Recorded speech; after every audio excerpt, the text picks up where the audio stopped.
नमस्कार, मी Renuka Ramachandran. Talk time मध्ये तुम्हा सगळ्यांचं स्वागत. आजचा आपला विषय आहे महत्त्वाचा मेडिकल इन्शुरन्स.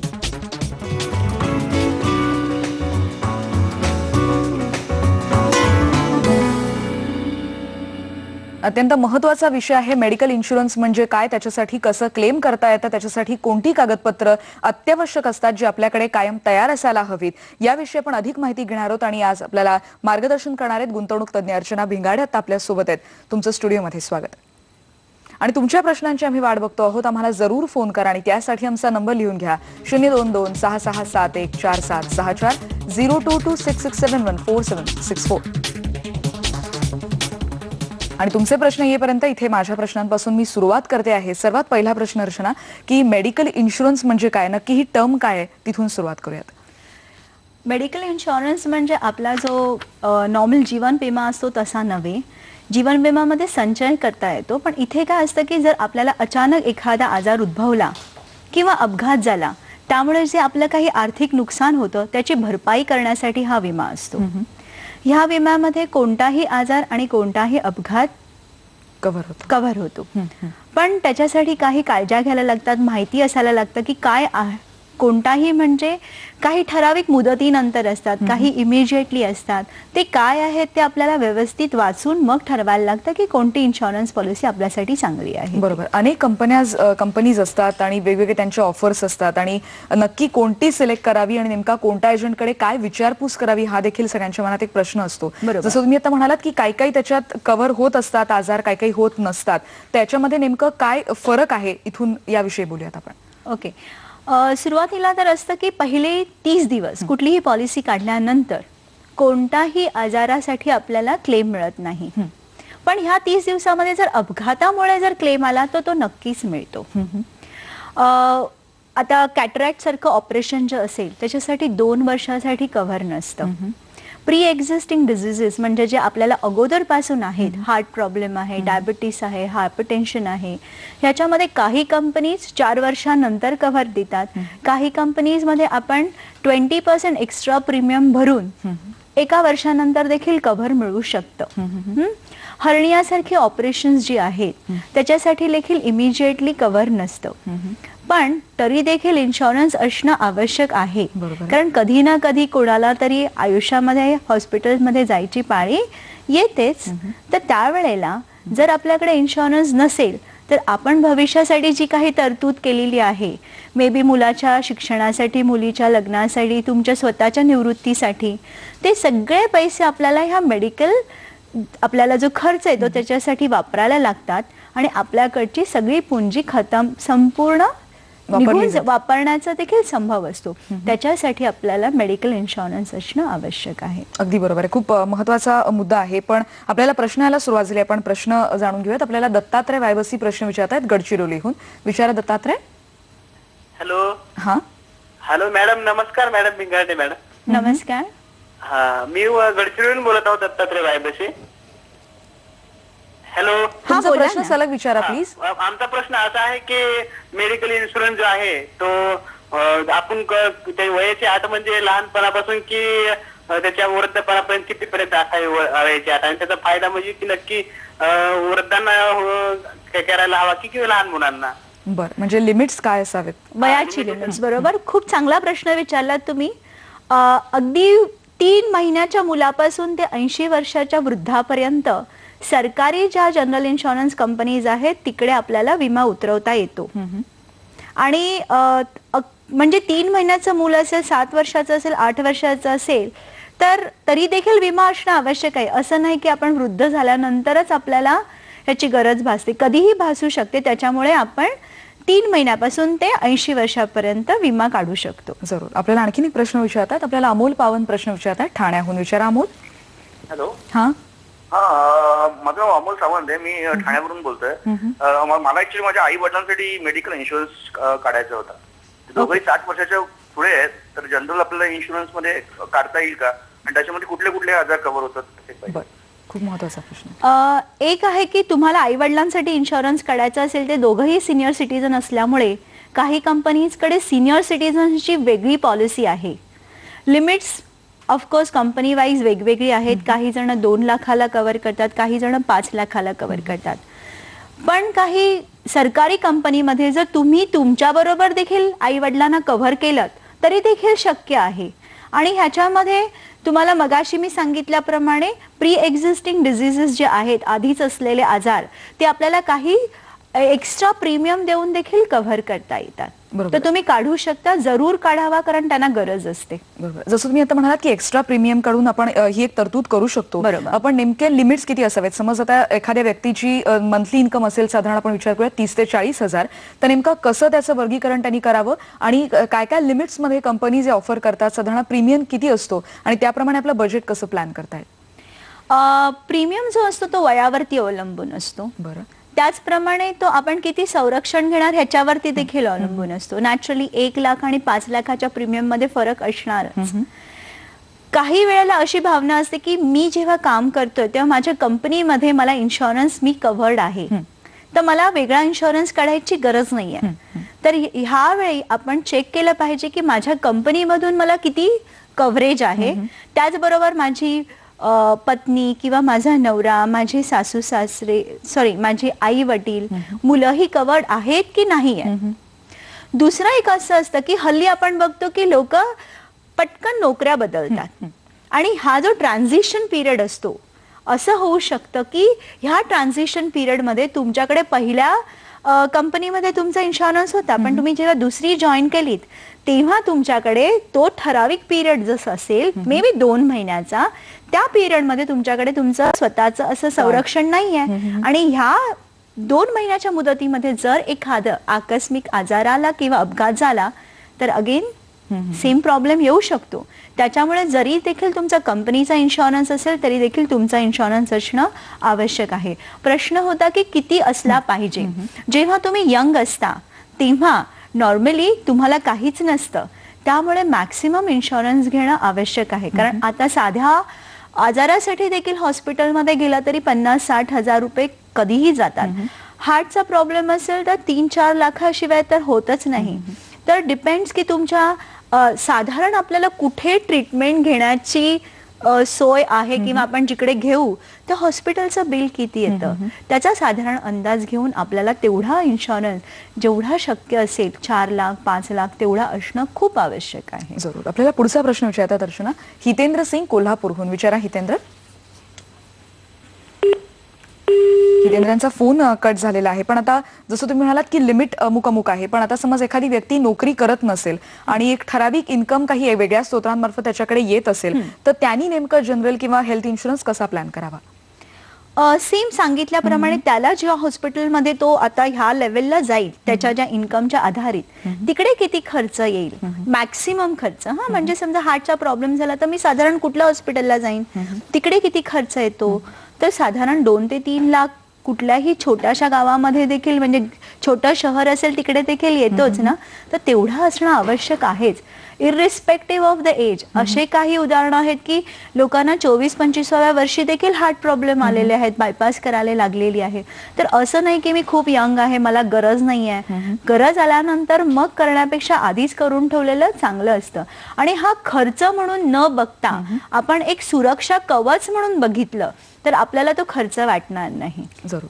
मॅम, आणखीन एक जो महत्त्वाचा मुद्दा आहे की या सगळ्यामध्ये इन्व्हेस्टिगेशन, म्हणजे एखाद्या सगळ्या ज्या आपण तपासण्या करत असतो, डायग्नोसिस होण्याच्या आधी ज्या सगळ्या ज्या तपासण्या असतात, तर काही वेळा मेडिक्लेममध्ये असं असतं की ती तुमची जे तपासण्यांचे जे क्लेम असतात ते फेटाळले जातात. तर मेडिक्लेम नेमकं तुम्ही केलेल्या तपासण्यांचं नेमकं वर्गीकरण कसं करतं, नेमकं कशा पद्धतीने आपण क्लेम करायला पाहिजे आणि काय आपल्याला अप्लाय करता येतं?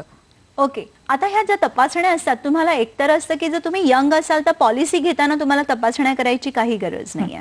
पण तुमचं वय कदाचित काही कंपनीजमध्ये 40 वर्षाच्या वरती, काही मध्ये 45च्या वरती जर तुम्ही नवीन पॉलिसी काढायला गेलात किंवा जुनी पॉलिसी वाढवायला गेलात तरी तुम्हाला तपासण्यांची गरज असते. दुसरं आहे की क्लेमच्या संबंधित जर तपासण्या असल्या तर कधी कधी कसं असतं की तपासण्या करतो आणि काहीच निघत नाही. अशा वेळी ज्या केलेल्या तपासण्या आहेत त्या फेटाळल्या जातात. पण जर त्या तपासण्यातून तुम्हाला पुढे जाऊन ऑपरेशन करायला लागलं आणि पुढे मोठा खर्च आला तर राईट फ्रॉम द बिगिनिंग, म्हणजे तुम्ही तुमच्या पहिल्यांदा कुठे जाणार, तुमच्या Family फॅमिली doctor. डॉक्टरकडे जाणार, फॅमिली डॉक्टरचं बिल जे असणार त्या बिलापासून तुम्ही एखाद्या स्पेशलिस्टकडे गेलात, त्याचं बिल, तपासण्यांचं बिल, सगळी बिल्स तुम्ही व्यवस्थित जपून ठेवलीत तर तुम्हाला हा क्लेम देखील मिळू शकतो. पण साधं छातीत धडधडतंय आणि आपण तपासण्या केल्या आणि त्याच्यातून काहीच उद्भवलं नाही तर नॅचरली तुम्हाला त्याचं काहीही पैसे परत मिळणार नाहीत. पण जर तुमची पॉलिसी जुनी असेल तर प्रत्येक 4 वर्षांनी तुम्हाला तुमच्या तपासण्या करून घेता येतील आणि त्याचं बिल कंपनी देईल एका ठराविक रकमेपर्यंत.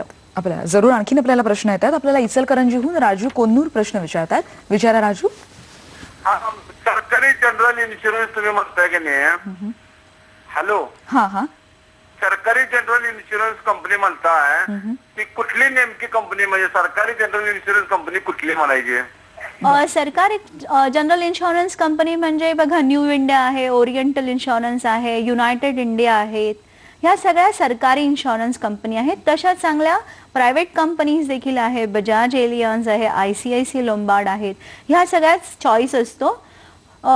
तुम्ही तुमच्या गरजेप्रमाणे आणि त्या कंपनी तुमच्या विभागामध्ये कशी सेवा देतात त्याप्रमाणे कुठली कंपनी घ्यायची ते तुम्ही ठरवू शकता. बरोबर. या सगळ्यामध्ये आणखीन असतं की एखादी समज जर शस्त्रक्रिया असेल किंवा एखादं आपण म्हणू शकतो की छोटी शस्त्रक्रिया समज करायची असेल तर डे केअर असा एक शब्द मेडिकल इन्शुरन्स मध्ये वापरला जातो. तर ते म्हणजे नेमकं काय? त्याच्यासाठी ऍडमिट व्हावं लागतं का? किंवा डे केअर ही कन्सेप्ट आपण प्रेक्षकांना क्लिअर करूयात. डे केअर म्हणजे की काही आजारासाठी तुम्हाला हॉस्पिटलमध्ये ऍडमिट होण्याची गरज नाही. उदाहरणार्थ कॅटरॅक्टचं ऑपरेशन आहे किंवा किडनी स्टोन रिमूव्हल आहे. ह्या ऑपरेशन्समध्ये तुम्हाला इमिजिएटली 1-2 तासाचं ऑपरेशन करून तुम्हाला घरी जाण्याची सोय असते. तर हे देखील खर्च त्या पॉलिसीमध्ये कव्हर होतात. जरूर. म्हणजे डे केअर ही जी कन्सेप्ट आहे ती आपण नॉर्मली असं असतं की तुम्ही पॉलिसी काढलीत आणि तुम्हाला खूप खोकला झालाय किंवा खूप ताप आलाय आणि डॉक्टरकडे गेलो आणि डॉक्टरने एवढी मोठी औषधाची लिस्ट दिली, त्यांचं बिल लावलं, तर दॅट डे केअर म्हणजे ती डे केअर वेगळी असते.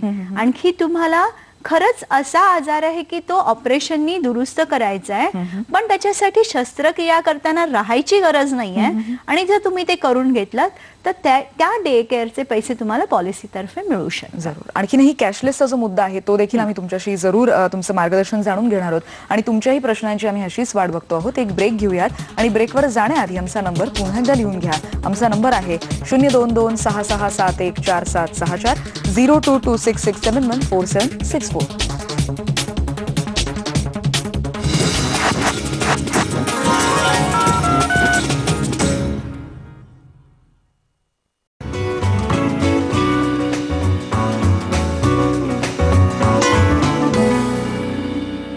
डॉक्टर तुमचं पुन्हा एकदा स्वागत. आपल्याला ब्रेक नंतर गुहागरहून प्रवीण संसारे प्रश्न विचारतात. विचारा प्रवीण.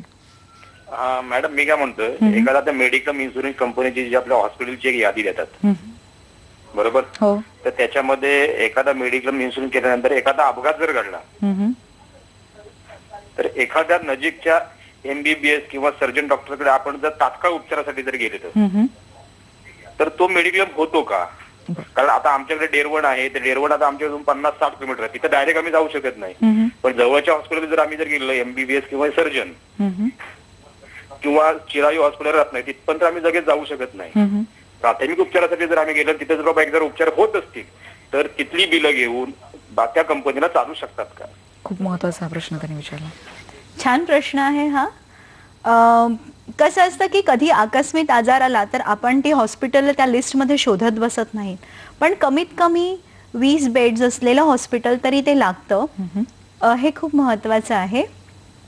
आणि फक्त तिकडे कॅशलेस होणार नाही. म्हणजे आपल्याला माहिती असेल की आपण जर विमा काढला तर आपल्याला एक कार्ड मिळतं.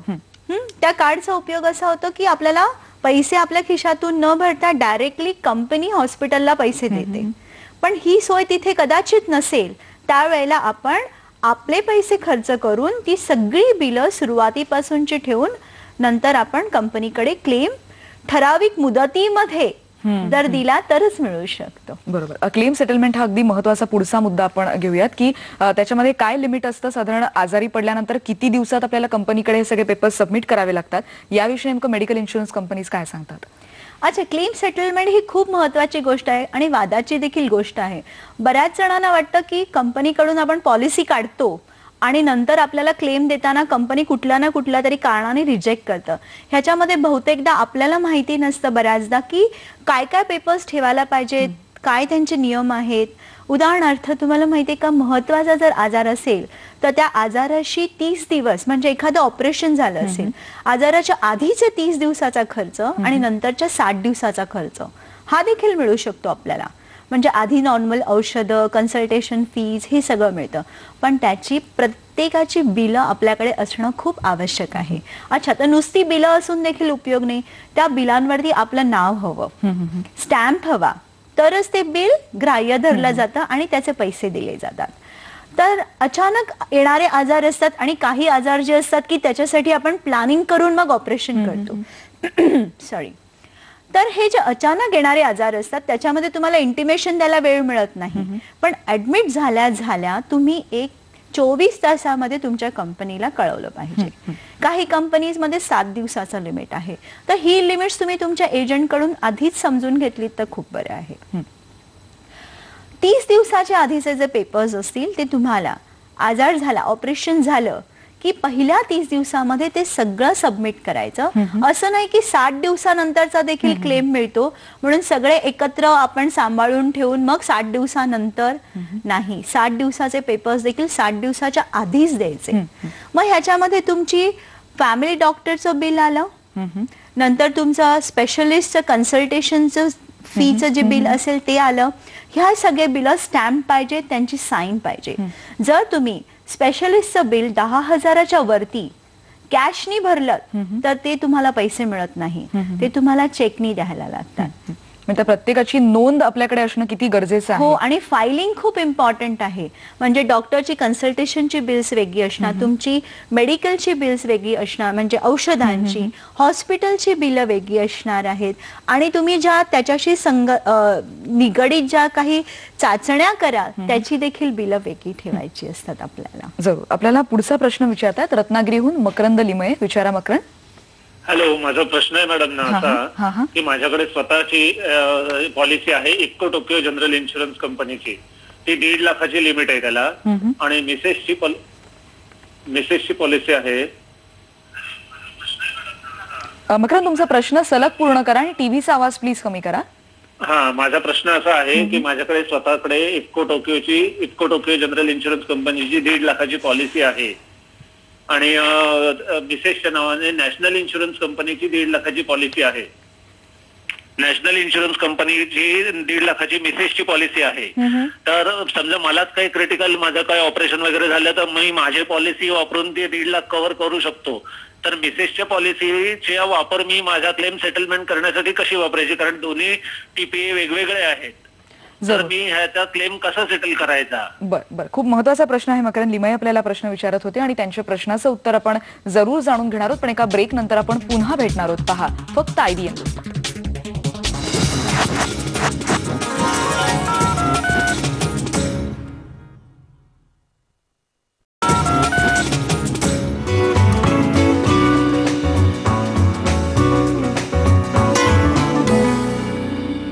आपल्याला ब्रेकपूर्वी रत्नागिरीत मकरंद लिमयेंनी जो प्रश्न विचारलेला होता की त्यांनी जे कव्हरेज बद्दल त्यांचा जो प्रश्न होता, आपण थेट जर दर्शना या पॉलिसीच्या भागाला नेमकं काय म्हणतात.